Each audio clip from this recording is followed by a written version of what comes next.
And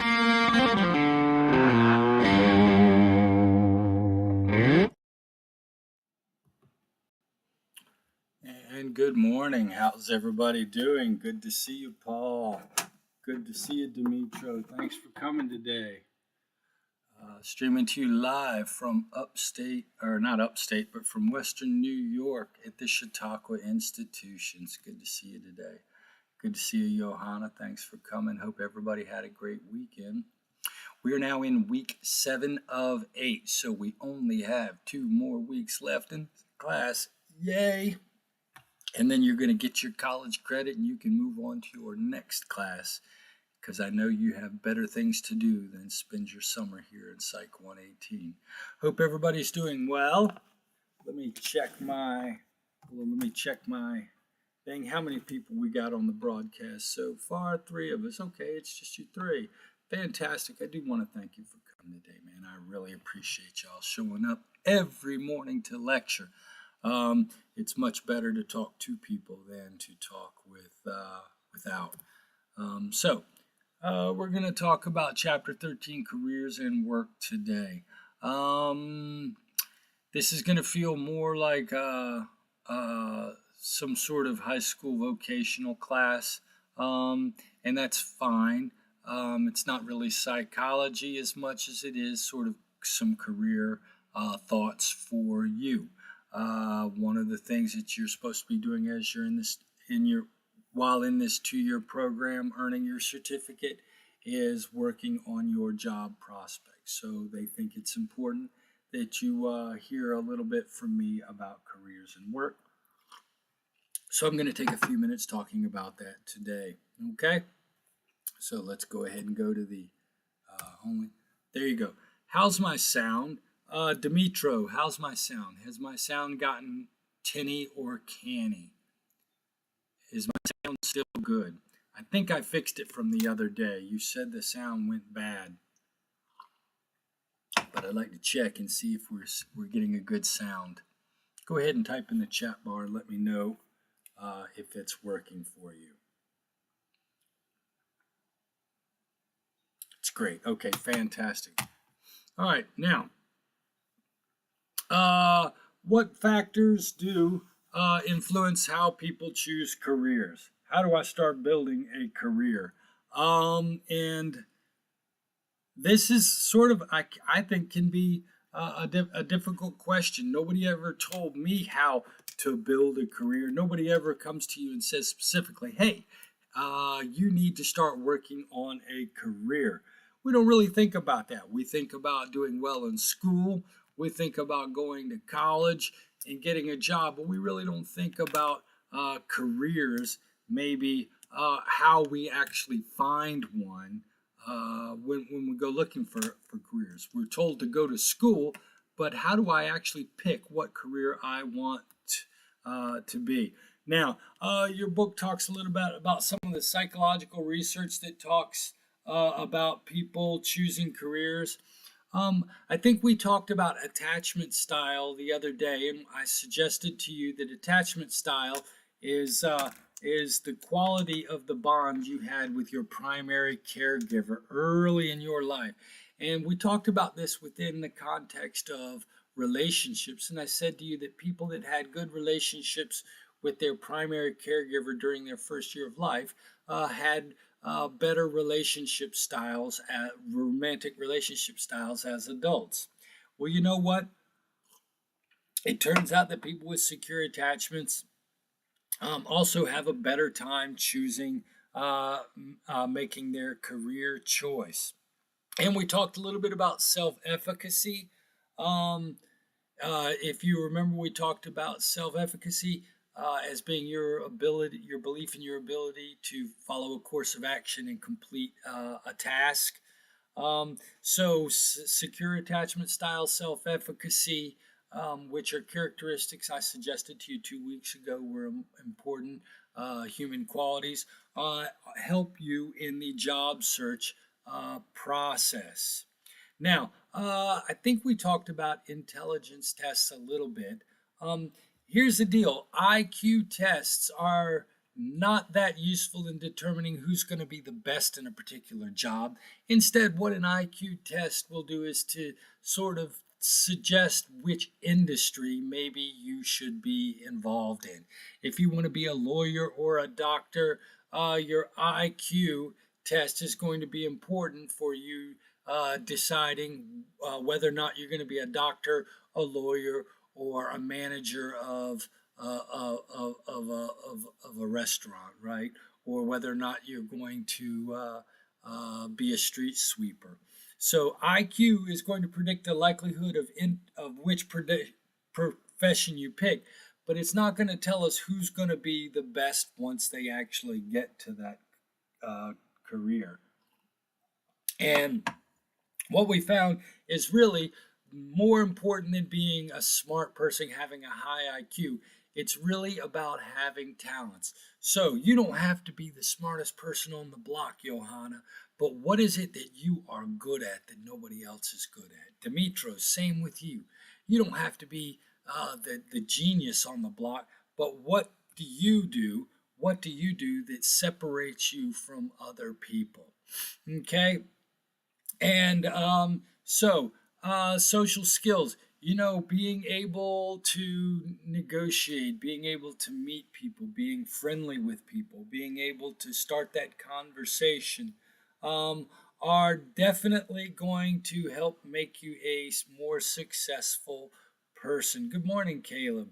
And of course, most people like it when their job matches their personality. An extroverted person gets a job around other people in social environments, and the introvert is going to be happier when they gravitate towards a computer to the job where they're in a room with their own computer, right?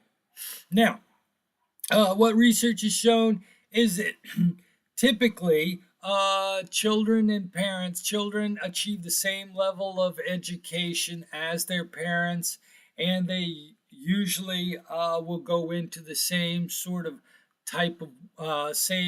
blue collar or white collar atmosphere as their parents were. I happen to be a first generation college student. I come from a long line of blue collar family members who never ever saw the inside of a college classroom, and spent their times working in factories and on farms and on construction sites. What I do, my career choice, is a deviation from most of my family members. What you're going to find is that the parents and children tend to have similar academic as well as economic outcomes. And their income is going to, of course, depend upon whether or not they get into the white collar or the blue collar profession. Although I would say that this information is a little bit outdated. Some of these blue collar jobs right now are offering tons and tons of money. And in fact, who knows, it may be the blue collar folks who make the most money in the future. I know my youngest son didn't want to spend his time going to college, and so he asked me if he could just find a good career job where he could make a lot of money, and I sent him to lineman school for 6 weeks, I think it was. Any of you ever heard of linemen, those power linemen? They make a ton of money as blue collar employees. So I sent my son to lineman school. So, I don't know. Blue collar jobs, yes, used to be associated with maybe low income backgrounds, but, who knows? Things may be changing in this modern world. Parenting style is also associated with economic status.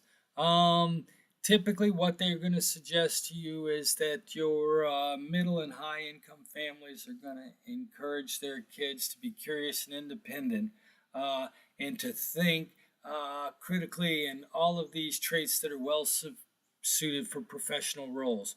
While low income families are going to teach children to conform and obey, traits that are needed to survive in subordinate positions. So what they're suggesting, what they're suggesting is that when people find their niche, their economic niche in the world, their career niche, there are some intellectual characteristics of individuals that affect how they choose their jobs based upon their IQ or their personality qualities developed early in life. And they suggest that there's sort of a little bit of family effect as well. Your family sort of keeps you on the same track that everybody else in the family's been on. And your family, depending upon whether or not they come from a low income, or a high income family, will teach you skills, different skills that will sort of place you as a good employee in this environment or that environment. I don't know. So where actually, let me ask you folks, you're in the chat bar, where do you go to look for your jobs? Uh, your book is going to talk about using the Occupational Outlook Handbook, uh, which is a handbook that you can get at your library or you can find at a bookstore. You might have to order it. And this handbook is going to tell you what all of these jobs do, what you can expect in terms of economic uh, uh, economic outcome, what kind of money you can expect, how you can expect to progress in this career. So we can go look in these occupational outlook handbooks. It's also helpful to talk to individuals who work in particular fields of interest. You know, my son told me he wanted to make a lot of money and didn't want to go to college. It just so happened I had been earlier in that week that he asked me that question. I'd been talking with a lineman at a youth sports game, and he had been telling me how he didn't have to have any education and had made a ton of money as a lineman. So it's important to chat people up to find where the different jobs are.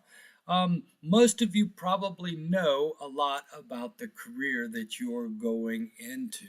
But if we have any high school students here or young students that don't know, um, you know, be sure to search and to find out all the details on job, what entrance salary is, what the likelihood of being fully employed are, what are the travel requirements with the job, what are the upsides of the salary, what are the positives and the negatives. And you can find these out in the Occupational Outlook Handbook. And then your book is going to suggest that if you are interested in a career in psychology, you can find information about that on the APA website or Marky Lloyd's Careers in Psychology website. But I'm going to be honest with you, the economic outlook for psychologists, unless you're a clinical psychologist or a counselor, the economic outlook for most psychologists is not that great now. It's not an awesome industry. I know a lot of PhD psychologists right now that are struggling trying to make ends meet because they can't find a university position. Now, if you're going to use your psychology in a clinic, great. But and so there are careers if you're interested in psychology. So, how many of you? I'm sure most of you are here for certificate programs. What careers are y'all looking for? Can somebody tell me what vocations are you looking for? Caleb, Dimitro, Johanna, Paul. What types of jobs are y'all here for? Usually, my 118 students already know what sort of career direction they're going in. Now, have any of you ever taken an occupational interest in inventory to find out what kinds of things you would be interested in? Now, these occupational inventories don't necessarily tell you if you're going to be good at a job.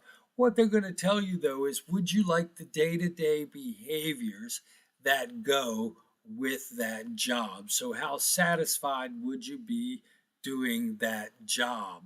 All right. And what they do is they compare your interests with the interests of people who are doing that job. So, what they're going to do is they're going to find out what architectural techs do. They're going to find out what clinical psychologists do. They're going to find out what linemen do. And what they're going to do is find out what kinds of things they are interested in. So they're going to look at your scores and they're going to say your interests are similar to people who go into the lineman industry, or your interests are similar to those people who are going into the cybersecurity field. So these occupational interest inventories are going to sort of tell you how similar you are to people from these different vocations and how much you might like the activities that they do. Is it going to tell you if you'll be a great cybersecurity person, Johanna? No, the occupational interest inventory won't tell you if you're going to be great at it, but it will give you a hint that you might like doing that work. Okay? So notice in Dimitra's in computer programming, Johanna in cybersecurity, Paul is in architectural tech. Cool. All right, so you folks know exactly what you want.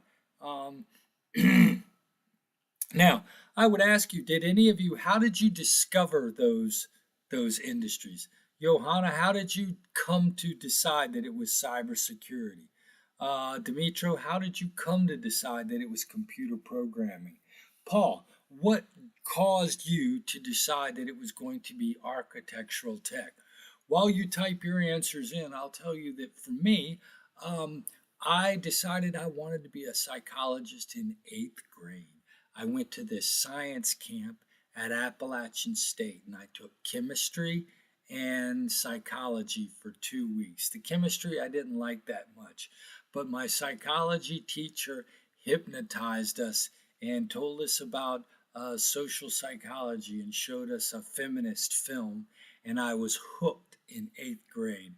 And I decided that I wanted to be a psychologist in 8th grade. Now, I didn't bother looking at the economic outcomes. I didn't look at the job descriptions or behaviors. I didn't look at any of that stuff. I just, on the fly, decided that I wanted to be a psychologist in 8th grade. So, how did you decide architectural tech, Paul? How did you decide cybersecurity, Johanna? Was it a family member? Was it a friend? Was it a flyer? Did you do research? I'd be curious to find out. Now, remember when you're looking about an occupation, when you're looking at your occupation, there are a lot of things that are important to discover. You need to figure out the essential information about these occupations so you make sure you get into the right one. Johanna decided that she liked helping people, but she didn't want to work directly with people and she likes technology. I like helping people, I just don't like people. I love that. That's hilarious, Johanna. Okay, and she likes technology. Okay, so she interests in the behavior and it fits her personality style. Yeah, Johanna, one of the things that I noticed from you in webinars on Wednesday night is you always seem to be sort of laid back and quiet. You're not always directly involved in the discussion. I can tell you're paying attention, but you don't seem like you're the one that wants to necessarily jump into the forefront of the argument. I can see that about your personality. Paul Jabate has always wanted to be in architecture and design since high school, but life took you in many directions, and you finally have the opportunity to pursue the lifelong desire. Fantastic. And I hope it leads you to have a happier life, Paul. I mean, I hope you've had a happy life so far, but it's cool when you can do something that really is your dream, right? So, when you're looking for your job, what is that nature of the work? What are the day-to-day responsibilities? Um, and Noda wanted to be a software developer since high school. Fantastic. Okay, great. All good reasons. So let's say for me as a social psychologist, is a psychology professor and a college professor. Um, One of the things that I love about my day to day responsibilities is that I am reading books and making creative lectures and talking with students. And I absolutely love those activities. I love being in a classroom. I love talking. I love being in school, a school environment. Um, I love talking to people about things. I love science. So I love the nature of this work. One of the other things that I really love about being a college professor is it's not really super duper high pressure. I mean, things get a little tight around exam time and final exams, and students can get a little uptight about their grades. But as a general rule, it is not a high pressure environment. The job entry requirements. I always wanted to get my PhD. Not necessarily to be a professor here at Wake Tech. To be an instructor here at Wake Tech, you actually only need your master's. But to work at, say, UNC Chapel Hill, NC State, or these other places, or to do my job in general, I needed a PhD. And so I set my sights on that as soon as I decided I wanted to be a psychologist in eighth grade, right? Now, ongoing training or education. I'm expected to spend 15 hours in professional development every week.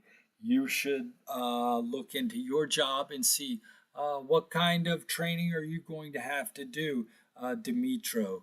I don't know if your training is going to have to be continual. I'll bet you $1, Johanna. Cybersecurity, I'll bet you're always going to have ongoing training because threats are going to continually be evolving. Hi, Matt. Thanks for coming in. We're talking a little bit about job selection, and thank you very much for the warm wishes today. I was telling the class this is a little bit like 11th grade. We're talking about vocational trajectories, but as part of your certificate program, they want you to be thinking about career directions and career aspirations. Now, so you have to think about your chance of collaboration. Do you like working people, or do you not like working people? So Johanna doesn't necessarily want to collaborate. Now, I went into the to being a social psychology professor without thinking about how much money I was going to earn at all. Bad decision. All of my friends who have advanced degrees are making tons more money than me. You know what? I'm not motivated about money, but if I could go back, one of the things that I would have done was I would have spent more time looking at the top end salary of my job because some of my friends with easier degrees have a higher top end salary. It's fine. I make enough money, but it's something that you probably need to think about when you're deciding to pick a salary. And I told my son, who wanted to be a lineman, I said, you're going to make a pretty good top end salary, but you're never going to make that mid six-figure salary. I told him, you can make $130,000, $140,000 as a lineman, and if that's the top end of what you want, that's fine. And he started out really good, and he's going to make good salary. But if you want more than that, you're in the wrong industry. If you want to make more than $100,000, you probably don't want to be a college professor because it's not going to happen unless you become a famous college professor, right? And then what kind of status do you want? My son Zach is not worried about wearing muddy, dirty clothes or being at the drive-through looking like he just crawled out of a mud pit. Some people want more status. They want the suit, the tie. They want the title. I have to admit, it's kind of cool when people call me Dr. Roddenberry. I do like that status. And so opportunities for advancement, intrinsic job satisfaction, future outlook, security. Which of these things is most important to you? Folks, as we're sitting here looking at these, which ones of these most excites you about your job? So, Paul, what's most exciting to you as a as an architect? Which of these things is going to most excite you, and which of these is least exciting about your industry? Same thing with you, Dimitro. What's a piece of essential information that you really like about your job, and what are the one of the weakest parts of your job? Right. So for me, potential earnings is probably the least attractive part of my career. Um, on the other hand, my day to day responsibilities are absolutely ridiculously cool, and I love doing my job, right? So, what about these qualities do you think are you most looking forward to for your job? Okay. Now, your book's going to include, most of you know exactly where you're going, but these are some of the best bet occupations uh, in in uh, in the most recent years: biomedical engineers, network systems, home air health care, home care aides, excuse me, health aides, PAs, physicians assistants, biophysicists, athletic trainers. Look at all this stuff. Do I see software engineers and applications? It sounds like several of you are going into that. So luckily you are in the best bet occupations. You'll notice on here that you do not see psychology. You do not see psychology. Now, yeah, the potential for success in a variety of occupations. Um, Probably the best way you can have success is to be flexible in your willingness to move. I was unwilling to move in my career. My wife and I were both unwilling to move in our career. We wanted to settle down and raise our children here in Raleigh. And I will tell you that both of our careers suffered a little bit. We still make great money and have a great life, but we could have made more money and probably gone to bigger hotels and bigger and better things if we'd been willing to travel. I will tell you money is important, but you have to be willing to get up and do that job every day. I'm sure I could make more money than I make as a community college professor, but I absolutely love you folks every day, and I wouldn't do anything else. Right now, I do know that there are limits on my career options. I will only make X amount of dollars as a community college professor because I decided to be a community college professor. You folks might not know this, but when you become a community college professor, if you do it for long enough, for 2 or 3 years, you actually become unable to get a 4 year job. There is a huge bias at 4 year universities against people who work at 2 year universities. So when I made my choice, when I made my choice as a community college professor, I knew that I was ruining my chance for ever working at a 4 year university. Occasionally it happens, but as a general rule, there are limitations placed on people who choose my line of work. And here's the most important point that I want to focus on is this idea of a job, a career, or a calling. Is what you're doing a way to make money? Or are you trying to build a career with a resume, with respect inside a community? Do you want to be respected by a business community and be known for the work you've done, and move up the corporate ladder and have sort of a portfolio of accomplishments? That would be a career. Or, Paul, are you doing architecture because it's a calling? Is it something that you were born to do, something that you have to do? For me, I feel like being a college professor is a calling. There's absolutely nothing I'd rather do than what I'm doing.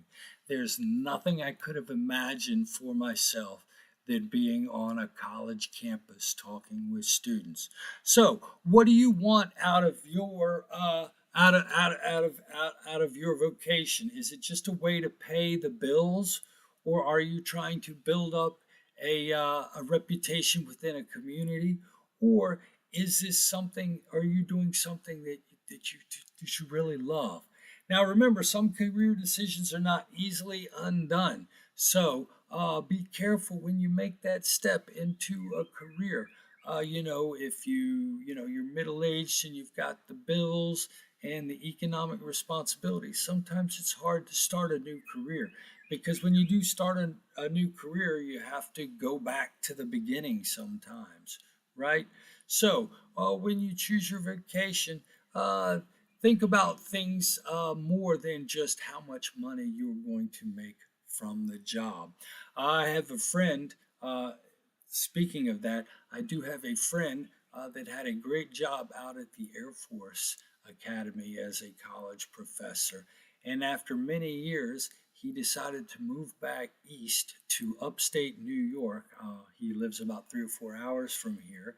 And he decided to take a supervisory job as a department head. Big jump in salary and prestige. But he's been doing it for 3 years and he absolutely hates it and wants to leave that job, right? So remember, but now he's kind of tied in, and it's hard for him to undo that decision. So remember, when you think about these career jobs, it's more than just about the money you're going to make. Although you folks are probably telling me to shut up, Chris, it is about the money. I hear you. I appreciate that. But it's also about more than money as well. Now, this we're going to talk about what's his name, John Holland. John Holland was was a guy who was very interested in how in what we might call person environmental fit, and what are the factors which determine whether or not people like or dislike their jobs. And what he suggested is that your career choice is related to 6 stable personality types. So he basically came up with this personality typology. Okay, and he said that you can organize people into one of these 6 categories. And he argues that you can put work environments into one of these 6 categories as well. And he said that people are most satisfied when the person environment fits their work environment. So, what I'd like for you to do is to take a look at these descriptions here on the left side: realistic, investigative, artistic, social, enterprising, and conventional. Which one of these personal orientations describes you most accurately? Okay?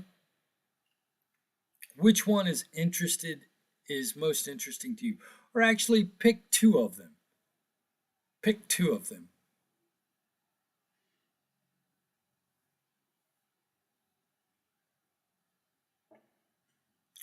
Now, as I'm looking at them, the ones that are most interesting to me, I actually like 3 of these.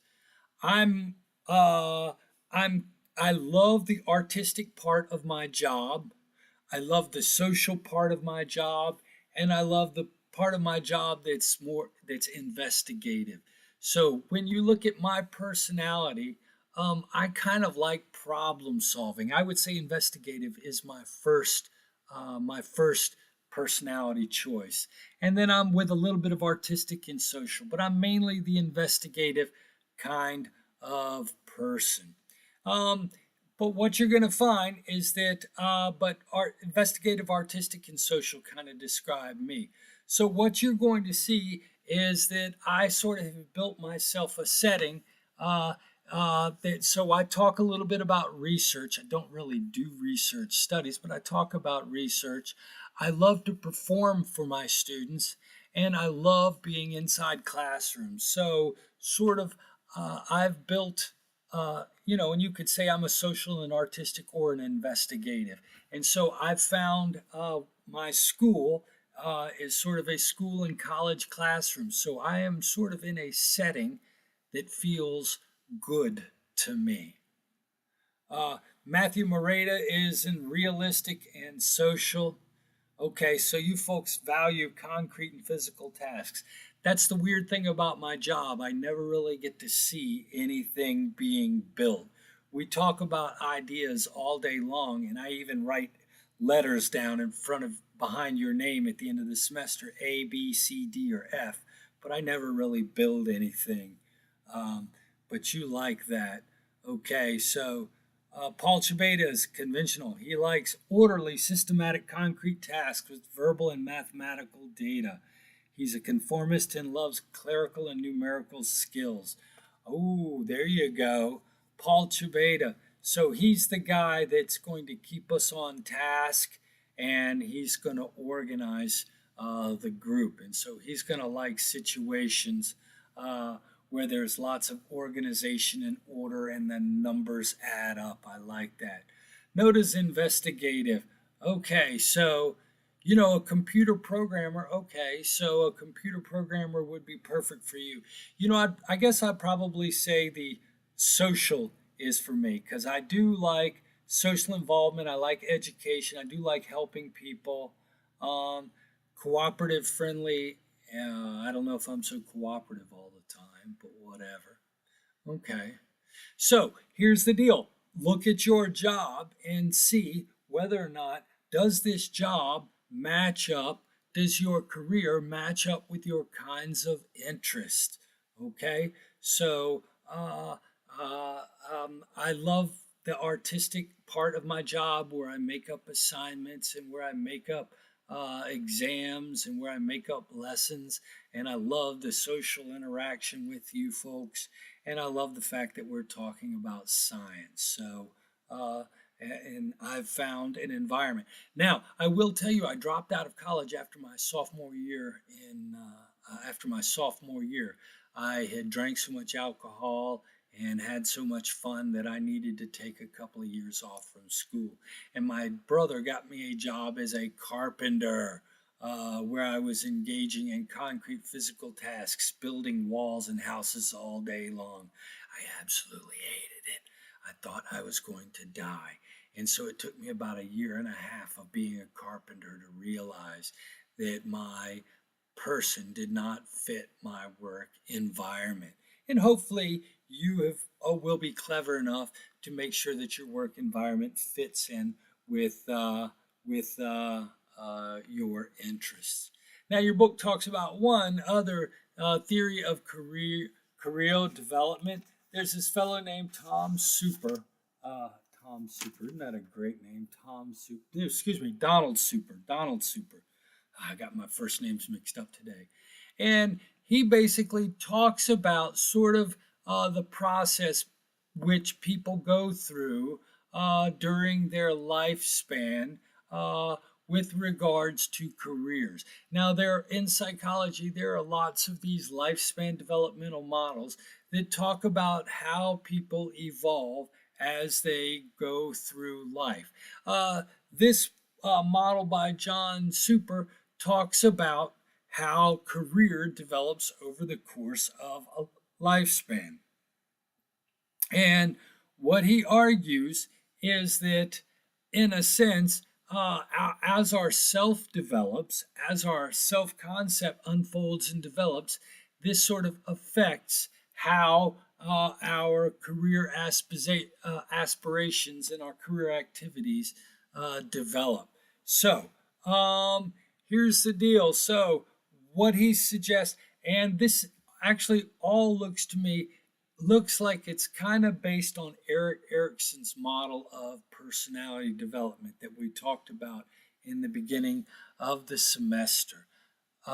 Now, what was your fantasy job growing up as a childhood? What was your fantasy job? All of us had a fantasy job before we grew up old enough to know, to really start thinking about jobs. I remember when I was an 8 or a 9 year old, I wanted to be a professional baseball player. And that was going to be my goal. I wanted to be a professional baseball player. And that's sort of what we might call the fantasy part of the growth stage of personality development. And that was one of my fantasy jobs. Now, I knew as sort of probably a 9 or a 10 or 11 year old that I loved being in school so much that I started to formulate an idea of wanting to be some sort of professor. And I began to think about myself as being a psychologist or a scientist of some sort. When I was 13, that's when I went to that science camp. And all of these things, I had sort of lost my fantasy of being a baseball player. And I knew that I liked school and I liked science. And then when I met psychology, I realized that I had an interest in psychology that I wanted to develop. And so he would call that John Super would call that sort of the growth stage, which is where you start figuring out your interests and figuring out what you might want to be as an adult. Now, I don't know if any of you did this are doing this now. How many of you went through a stage where you thought about being a person? Well, actually, I know all of you did. Nobody grows up as a child dreaming about being a cybersecurity analyst. If you could, I don't know if you're still here, Johanna, but what thought process brought you to cybersecurity? I know you said you don't like being around other people and you like helping people, but what are the sort of the steps you took in coming to that decision? Dimitro, same with you. When you sat down and started considering your careers, what were the steps? Can you tell me a little bit about your thought process as you explored your different jobs? And what jobs did you not pick? You know what I mean? Tell me a little bit about how you explored that. Now, again, I didn't really have to explore because I'd sort of just sort of hit me in a bolt of lightning. And I must admit, I ran headlong into my industry without much research and knowledge. In fact, I will say I didn't really think about what it meant to be a psychologist until I was halfway through my college career. And then I started thinking about jobs and I realized that I hadn't considered that aspect. But how did you come to this decision, folks? What things did you do when you explored your strategy? How did you realistically consider your different career paths? Now, what John Super is going to argue is that during this stage we go through this period, sort of where we compare our needs, interests, capacities, and values to sort of differentiate and decide where you might fit in better in these groups. And you're going to start thinking about realistic things. Instead of thinking about those dreamy things that you did when you were in high school, you're going to start thinking about practical details. Do I want to move? Do I not want to move? Do I want to work around people? Do I not want to work around people? Do I want to get this certificate, not get this certificate? So we're actually going to start thinking about the reality of our careers. And then most of us at some point are going to jump headlong into a job in that particular career. Now, this is going to be the exploration stage of a career development. All right. Most of us are going to sometime in our 20s or 30s, we're finally going to establish that career. We're going to commit to a career and learn to function efficiently and effectively in that career. I'll be honest. I went to started grad school in my mid 20s, and I didn't actually start building my career until I was 31. And this was the sort of the establishment. I'm a dance instructor, and I love this. I just don't see myself doing this in 10 years. Are you really a dance instructor, Dimitro? That's absolutely amazing. What a cool offbeat personality thing. I did not realize that. Okay, so you've realized that that that you don't see this as a permanent vacation. So you're sort of transitioning to another one. Okay, so you're in a sense trying to you're still, I guess, in the exploration stage. And so, as you finish up your degree, you're going to be moving into the establishment stage of your of your job. You know, I had the same thing when I finished up my PhD at UNC Chapel Hill. I was in the establishment stage. What was I going to be? Was I going to be a 2-year psychology professor? Was I going to be a 4-year psychology professor? Was I going to engage in research? And what happened for me as I started to establish my career is I said, you know what, I know I want to be a psychologist, but I don't want to write research papers and I don't want to work at this 4-year university. So I had a couple of missteps as I embarked establishing my career. And I finally settled after about 3 or 4 years here at Wake Tech, which is where I would argue I went into this stabilization stage and I became the Wake Tech guy. And I established myself as a premier online instructor at my school and in my field. Now I'm in midlife maintaining my job. And I'm going to be honest with you, I've got 7 more years to retirement from my state retirement. So I would be honestly, I am somewhere in the maintenance stage, getting ready to transition into the decline stage. Now, I'm not going to quit working altogether, but when I turn 59, I'm going to do something, I'm going to go in the opposite way, Noda. So you went from dance instructor to IT cybersecurity industry guy. I'm going to go from college professor maybe to teaching English as a second language. So I'm going sort of the opposite way from you. I'm going to be finishing my career in 5 or 6 years, and then I'm going to be in what we will call the decline stage. Now, I don't think of it as decline. I think Super's got it a little bit wrong. I don't think we should retire as much as we should do other jobs that fulfill other needs in our life. So I can see myself working at a baseball stadium or teaching English in a second language in a foreign country.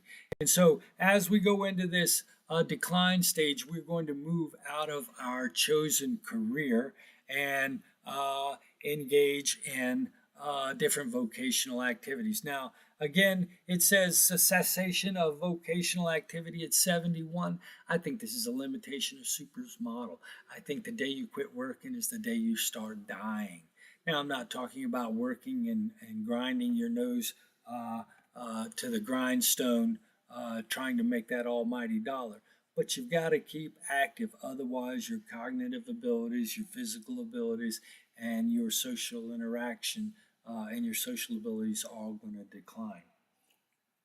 But in a sense, I want you to look at this model and tell me where you are in this. I'm somewhere towards the middle to the end of the maintenance stage in my development. Okay, most of you are past the growth stage. Most of you are past the exploration stage. Some of you are probably in your or most of you, I would imagine, are in the establishment stage, trying to finish up your degree and establish yourself in a desired trajectory. You know what? I am running out of time, so it was going to get even more preachy from here. was going to talk briefly about the trends in work. Remember, technology is changing the nature of work. You must train and you must adapt to keep up.